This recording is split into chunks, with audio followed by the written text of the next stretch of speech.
Bonjour à chacun et à chacune, une bonne journée avec le Seigneur. Et nous vous annonçons cette bonne nouvelle. La promesse faite à nos ancêtres, Dieu l'a accomplie pour nous, leurs descendants, en ressuscitant Jésus conformément à ce qui est écrit dans le psaume 2, « Tu es mon fils, je t'ai engendré aujourd'hui ». Ah, que ces mots sont doux à nos oreilles, je l'espère encore. Nous vous annonçons cette bonne nouvelle. Pouvoir annoncer la bonne nouvelle à un auditoire. Mais moi, personnellement, j'en demande pas tant. Je pourrais déjà annoncer la bonne nouvelle à une seule personne. Peut-être même dans l'année qui vient, je serai, dans ce qui reste comme cette année, je serai déjà le plus heureux des hommes. J'espère que ce désir est toujours présent en nous, d'annoncer cette bonne nouvelle. Avez-vous remarqué que si nous lisons, si vous suivez la lecture des Actes, que hier nous avons lu que un discours a précédé cette annonce. Nous vous annonçons cette bonne nouvelle. Un discours qui a commencé avec l'esclavage en Égypte et qui se termine avec la résurrection de Jésus. Et ce discours a transité par une promesse, le rappel d'une promesse divine. Un sauveur, Jésus, issu de la descendance de David. La bonne nouvelle, Dieu a accompli la promesse faite à nos ancêtres. Manifestement, Paul a une grande culture biblique. Alors voilà, on voudrait annoncer la bonne nouvelle, mais Seigneur, dans un sens, on n'est pas dans le même contexte. Paul ici, il annonce la bonne nouvelle à des hommes, à des femmes qui sont pétris de culture biblique, chez qui il y a une résonance quand on leur parle de promesses de Dieu faites à David, du Messie, quand on leur parle de l'esclavage en Égypte, quand on leur parle de l'histoire du peuple Israël, ça a une résonance chez eux. Mais nous, Seigneur, nous ici en Belgique, nous devons annoncer cette bonne nouvelle à des athées qui ne croient pas en ton existence, à des agnostiques qui doutent de tout, à des personnes qui sont croyantes mais qui croient pratiquement en tout et qui font un immense méli-mélo, hein, des judéo, bouddhismo, cabballo, christiano, new age, philosophico, psychologico, bien-être. Enfin, il y a un mélange où tout est bon, il n'y a pas de vérité absolue. Seigneur, nos contemporains, ils sont aussi éloignés de la culture biblique que la terre ne l'est du soleil. Alors Seigneur, comment nous annoncer cette bonne nouvelle? Alors soyons patients, ne nous désespérons pas, persévérons dans la lecture des actes, parce que le mouvement dans la lecture des actes va vers un auditoire qui est de plus en plus paganisé, païen. Et comment se sont-ils débrouillés alors les apôtres quand ils ont dû annoncer l'évangile à des hommes et des femmes qui n'avaient pas cet arrière-plan ni cette culture biblique? Est-ce qu'ils ont renié l'écriture? Loin de là.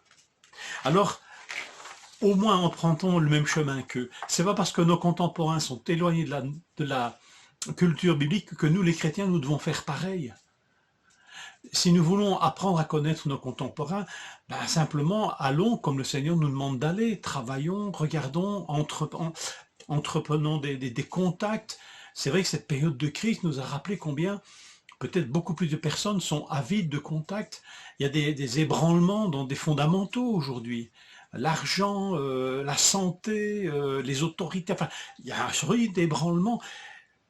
Est-ce que ce n'est pas l'occasion, peut-être, Seigneur, de nous voiler, Seigneur, que nous puissions oser parler avec nos contemporains, entendre leurs besoins, leurs vraies préoccupations, et ne pas abandonner la culture biblique. C'est pas simplement acquérir une culture, c'est acquérir la pensée de Dieu. C'est comprendre combien Dieu connaît l'homme et répond à ses vrais besoins.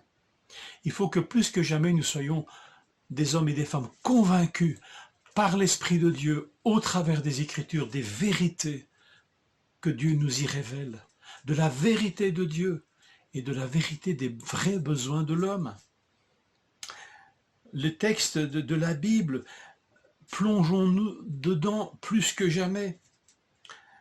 Et ces textes nous disent quoi? Oui, Dieu existe. Oui, l'homme a été créé à son image. Oui, le drame de la séparation de l'homme d'avec Dieu est une réalité. Oui, tout homme a besoin de réconciliation avec Dieu, de salut, de pardon des péchés. Oui, le mal et la mort existent et sont des drames. Oui, Dieu veut sauver et rétablir une relation avec l'homme. Oui, Dieu a laissé dans le cœur de l'homme des préoccupations qui le transcendent et qui sont la trace de Dieu lui-même dans leur vie. Pourquoi ces questions sur le sens de la vie, la pensée de l'éternité, le bien, le mal, le bonheur? Pourquoi l'altruisme? Oui, sans Dieu, l'homme s'abrutit et se perd dans des mirages et des fausses réponses. Laissons-nous convaincre, si c'est nécessaire, à nouveau, par l'Écriture sur ces grandes questions. Soyons des hommes et des femmes convaincus. Et c'est peut-être à cette condition qu'alors pourra retentir cette phrase que Paul a dit à Timothée, ce n'est pas un esprit de timidité que Dieu nous a donné.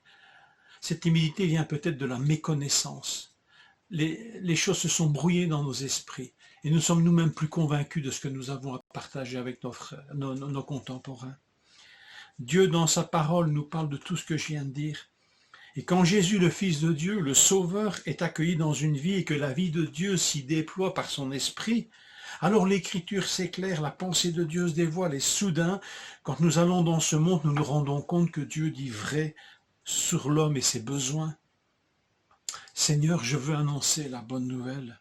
Ouvre mes yeux, mon intelligence, instruis-moi par ta parole, afin que j'acquière l'intelligence, le discernement des choses vraies.